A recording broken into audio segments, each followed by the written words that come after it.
Lisho sibili lelivi lelithi kuye lonemandla ekwenda ngetulu kwaloko lesikucelako nalesikucabangako. Siyambona vele uNkulunkulu enta lokungetulu kwale bekucelwa ngu-Esther emthandazweni. Ngiyakholwa sibekacela ukuthi kusinziswe emaJuda, kusinziswe Mordekhai, kepha ngetulu kwaloko uNkulunkulu waphinze wavula lithuba kuthi Mordekhai ahlonishwe, aphakanyiswe. Uyambona uNkulunkulu solo nguye nalamuhla unawo emandla ekwenda ngetulu kwalesikucelako nalesikucabangako. Kwangathi nakuwe bekangenta njengaloku enta nakuMordekhai. Nasi ngwaselusuku sakavuka udle. Asisithole encwadzini yabaseFesu sahluko 1 livesi laka 4. Kwathi nemhlaba ungakasekelwa, uNkulunkulu wasikhetha ngaKristu kuze sibe ngcwele, singabi nasici emehlweni akhe, njengobe asithandza.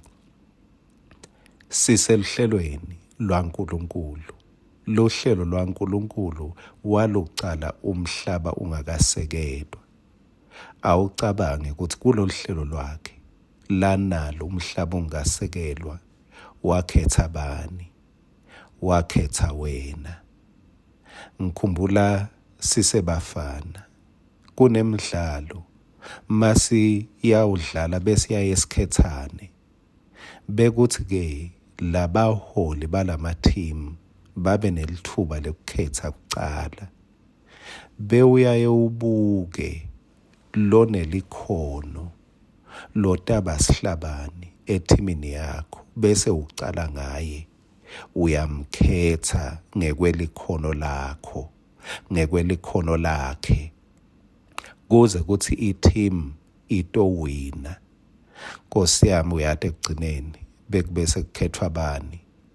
Ngiyabona lapha ekugcineni empeleni bese kungasiko ukukhetha, bese kukuthi nje sewugcwalisa ikhala letisele, sewugcwalisa i-team ngaye, sewuyeyamisa nje njenganaku kwemaplastiki lokuye kubhengude lapha emasimini kwethusa etinyoni, bese kuba kwethusa nje ngoba akanalikhono, akade kumbe nanekuthi kumele adlale abhekisephi, bewumthatha ekugcineni. Awucabange, uNkulunkulu wasikhetha ngcandi.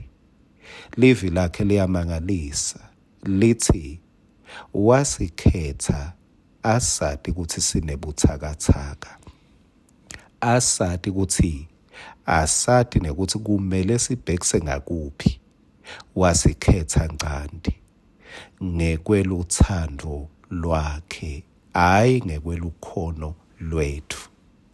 Kusho ukuthi lokukhethwa kwakho ubonakalisa luthando lwaNkulunkulu, hhayi likhono lakho. Bekumele wena nami singaticaphi noma ngabe sitiva ngathi sisemandleni kanganani, asikhethwanga ngekwemandla. Ngiko-ke mangabe ubona ngathi khona la ungakhethwa khona, vele ngeke ufithe etikimini talabanye, ngoba thina sikhethana ngekwelikhono nangekwemandla. Kepha mntwana sekhaya uyafitha esikimini saNkulunkulu. Usikim saNkulunkulu wena. Ngesikhathi bonke labanye etikimini tabo ungafithi, uNkulunkulu wakukhetha ngcandi. Akwati ukuthi uhlobo luni lwemuntu, akwati ukuthi ubuthakathaka kuphi, wakukhetha ngeluthando lwakhe wathi ungewakhe. Kude-ke lotawemuka uNkulunkulu amemuke wena ngoba watikhethela akwati. Kwangathi bewungete wamjabhisa loyo lowakukhetha akwati kahle kuthi uhlobo luni lwemuntu, kepha wakukhetha ngeluthando lwakhe. Ungilokhethiwe waNkulunkulu, ungilothandzekako kuye, unguSkimu waNkulunkulu. Amen.